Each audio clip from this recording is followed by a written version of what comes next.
Hello everyone. तो previous lecture में हम लोग डेटा टाइप कंप्लीट कर लिए थे। आज का जो हमारा लेक्चर होगा वो छोटा होगा और उसमें हम लोग डिस्कस करेंगे एक chart on primitive data type. Primitive data type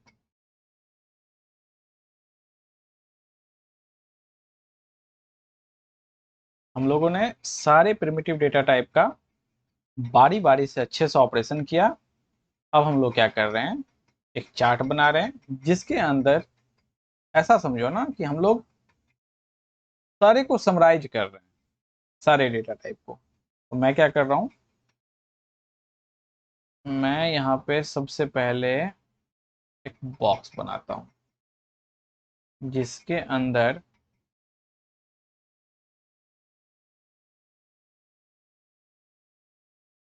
एक ऐसा बॉक्स बना लो। उसके बाद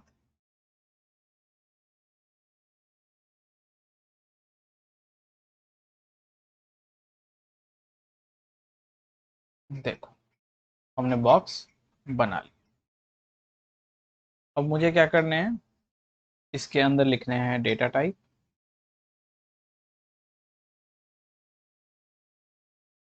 डेटा टाइप, जिस डेटा टाइप के बारे में जानेंगे इसमें हमें लिखना है साइज, इसमें हमें लिखना है रेंज, इसमें हमें लिखना है रैपर क्लास। अब ये रैपर क्लास आपको समझ में नहीं आएगा, उसको अभी समझना भी नहीं है, इसको बस अभी तक बस देख के रखो। डिफॉल्ट, डिफॉल्ट का मतलब होता है कि अगर कुछ नहीं है तो क्या होगा। ठीक है। नाउ सबसे पहला डेटा टाइप अपने पास बाइट। बाइट, बाइट का साइज क्या है? बाइट का साइज है 1 बाइट। 1 बाइट दैट मीन्स अगर मैं बात करूं तो 8 बीट। तो सीधी सी मतलब है कि बाइट का रेंज क्या बनेगा। अब हमें फोकस करना हमेशा 8 बीट पे। 8 बीट, और मुझे पता है होता है साइज रेंज क्या होता है, किसी भी डेटा टाइप का रेंज होता है 2 to the power n-1 -1। तो मैक्सिमम क्या होता है 2 to the power n-1। Range जो होता है वो होता है 2 to the power n-1 और -2 to the power n-1। That means मैं ऐसा इसका रेंज क्या लिख सकता हूँ, 2 to the power 8 - 1, that means 7 - 1। तो इधर कितना हो जाएगा 2 to the power 7। और इसका रैपर क्लास जो है वो है बाइट, कैपिटल BYTE, और इसका डिफॉल्ट वैल्यू है 0। ठीक। दूसरा अगर अपने पास है शॉर्ट, बाइट के बाद है शॉर्ट। शॉर्ट होता है 2 बाइट, दैट मीन्स 16 बिट।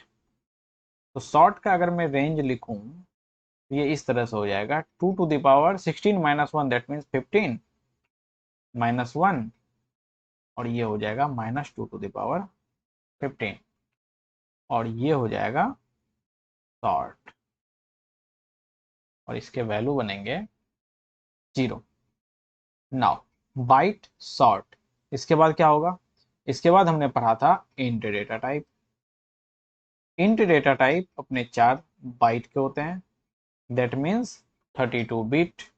तो इंट का जो रेंज बनेगा वो 2 to the power 32 - 1, that means 31 -1 से -2 to the power 31 तक बनेगा। और इसका जो रैपर क्लास होगा वो होगा इंटीजर। इंटीजर, और इसके वैल्यू डिफॉल्ट वैल्यू भी 0 होंगे। इसके बाद हमने पढ़ा था लॉन्ग।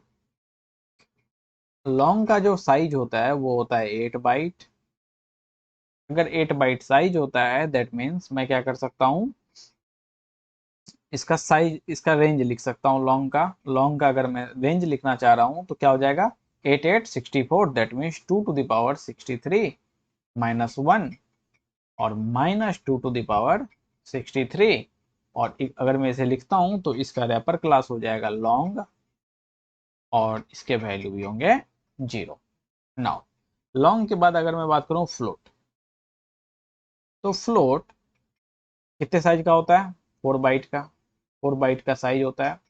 ओके, अगर मैं फ्लोट का रेंज लिखूं तो फ्लोट का रेंज होता है 3.4E38, और माइनस में भी सेम होता है, -3.4E38। ओके, और इसका जो रैपर क्लास होता है वो होता है फ्लोट, और इसकी वैल्यू क्या बनेंगे? 0.0। अच्छा, उसके बाद है अपने पास डबल। डबल होते हैं 8 बाइट। डबल के रेंज बनते हैं 1.7E308 -1.7E308, और इसे मैं क्या बोल देता हूं? इसे मैं बोल देता हूं रैपर क्लास में डबल। डबल, और इसके डिफॉल्ट वैल्यू होते हैं 0.0। ओके, नेक्स्ट डेटा टाइप अपने पास बूलियन।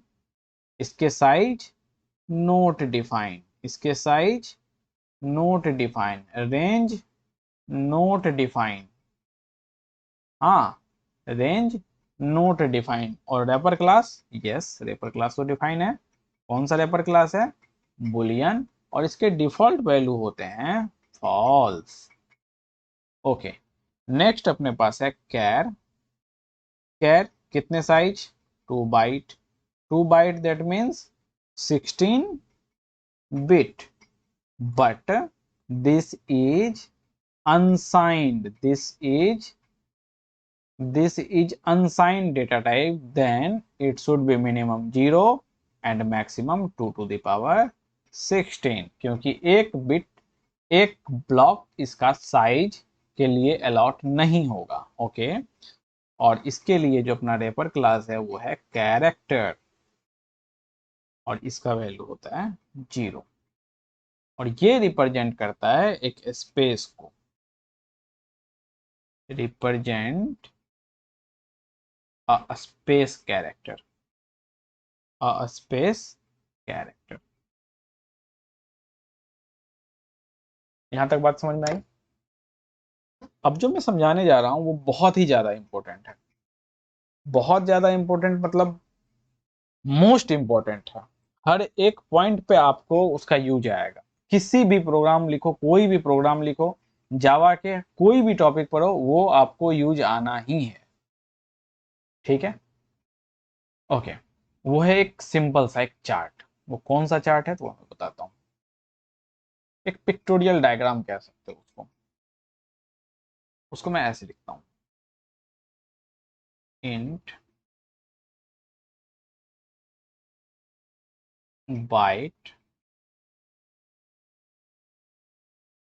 सॉर्ट कैर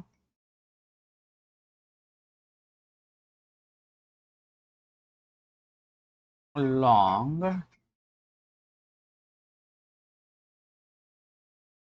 फ्लोट डबल। अब देखो, मैं इसको सीधा कह सकता हूं, इस साइड को मैं कह सकता हूं आराम से, इस साइड को मैं कह सकता हूं ए, इस साइड को मैं कह सकता हूं बी। ठीक है, अब मुझे ये भी पता है कि अगर मैं ऐसा बोलूं, अगर मैं यहाँ पे एक एरो बना दूं,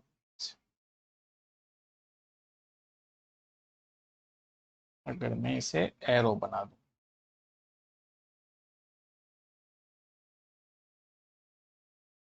अब मैं ऐसे लिख सकता हूं पहला point,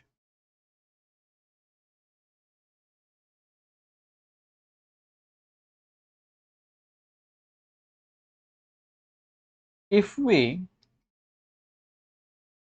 go from point A to B, then we will not get compile time error.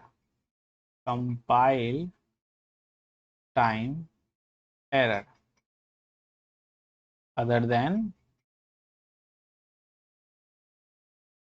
than this, we will get compile time error.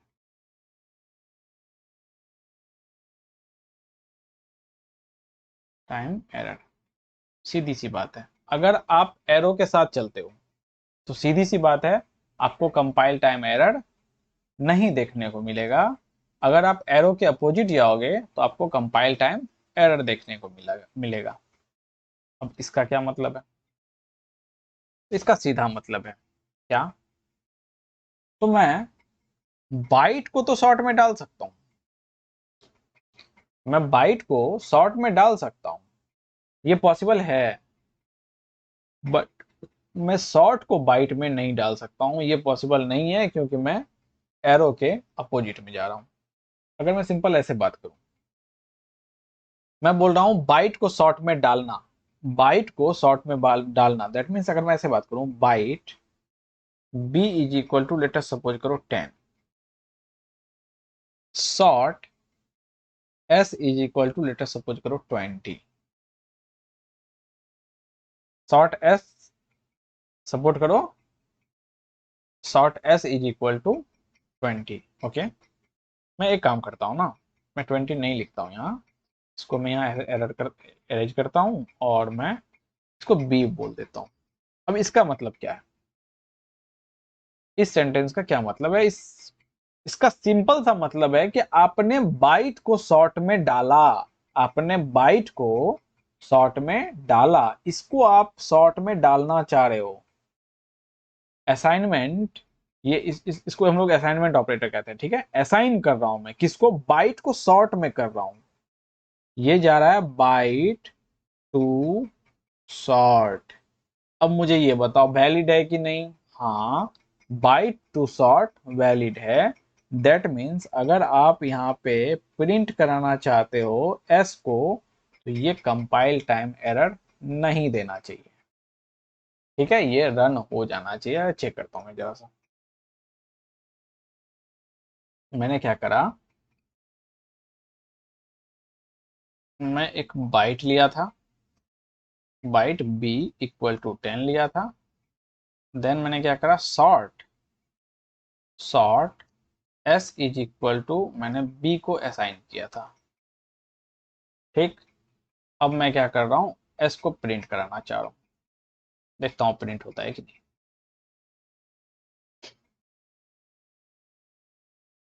हाँ 10 आ गया, ओके। अब मैं क्या कर रहा हूँ, ये तो एरो के साइड है ना, हाँ ये बिल्कुल एरो के साइड है। अब मैं उल्टा कर रहा हूँ, अब मैं उल्टा क्या कर रहा हूँ, यहाँ पे शॉर्ट ले रहा हूँ, यहाँ पे शॉर्ट ले रहा हूँ, और यहाँ पे मैं बाइट ले रहा हूँ। अब देखो क्या होता है, यहाँ पे मैंने बाइट लिया, अब मैं इसे प्रिंट कराने जा रहा हूँ। हाँ, incompatible type possible logic conversion from short to byte, सीधी सी बात। दैट मीन्स अगर आप इसके अपोजिट जाओ, अपोजिट जाने का मतलब है, अगर short s is equal to, मान लो आपने 10 लिया, और byte b is equal to s को डाला, और SOP अगर आपने b को प्रिंट कराना चाहा, तो सीधी सी बात है, ये आ जाएगा क्या, compile time error possible logic conversion. और आपको पता है आप क्या डालना चाह रहे हो, शॉर्ट को बाइट में, जो कि पॉसिबल नहीं है, तो ये सीधा दे देगा possible logic conversion short to byte. Agree और नॉट? ठीक है, ओके। अब मान के चलो मैं क्या करता हूं, मैं ऐसा करता हूं, int x is equal to 10, उसके बाद मैं क्या करता हूं, long l is equal to x, SOP ln x। अब जरा सा मुझे बताओ, आप किसको किस में दे रहे हो? सीधी सी बात है, आपने इंट को लॉन्ग में दिया। अब जरा चेक करता हूं, इंट लॉन्ग में पॉसिबल है? हाँ बिल्कुल पॉसिबल है।